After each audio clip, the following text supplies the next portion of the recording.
বোর্ডের একটা গুরুত্বপূর্ণ অঙ্ক যেখানে দেওয়া আছে f of x is equal to 1 plus x cube plus x to the power 6 divided x cube হই, তবে দেখো যে f of x square is equal to f of x inverse 2। তাহলে আমাদের দেওয়া আছে f of x is equal to দেওয়া আছে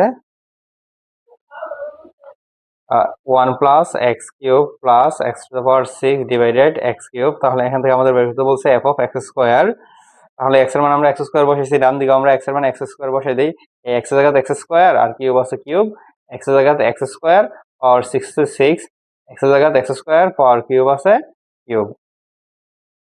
1 plus x to the power 6 plus x to the power 12 আর এখানে কত x to the power 6। আবার এবার আমরা বলতে পারি যে f of x inverse 2, x inverse 2 মানে আমরা জানি কি f of 1 by x square. তাহলে আমরা x এর জায়গাতে 1 by x স্কয়ার বসাই দেই, 1 by x square whole cube 1 by x square power 6 আর নিচে কত 1 by x square power 3। Just এই জায়গায় এই x এর জায়গায় 1 by x square power cube, x এর জায়গাতে 1 পাওয়ার 6, x এর জায়গায় 1 by x square power cube এইরকম ভাবে কি বসাই দিলাম।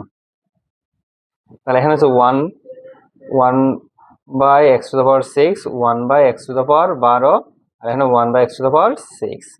নিচে যদি আমরা x to the power 12 লসাগু নিলাম, এই 1 এর সাথে x to the power 12 গুণ দিলে x to the power 12 R x to the power 6 দ্বারা ভাগ করলে x to the power 6 R x to the power 12 দ্বারা ভাগ করলে 1, নিচে আছে 1 by x to the power 6। আচ্ছা এই লাইনটা এখানে লিখতেছি, উপরে কত আছে x to the power 12, x to the power 6 plus 1, নিচে আছে x to the power 12 আর এটা উল্টা দিলে কত হবে x to the power 6 divide 1, কাটাকাটি করলে x to the power 6 আর এখানে থাকতেছে কত 1 plus x to the power 6 plus x to the power 12।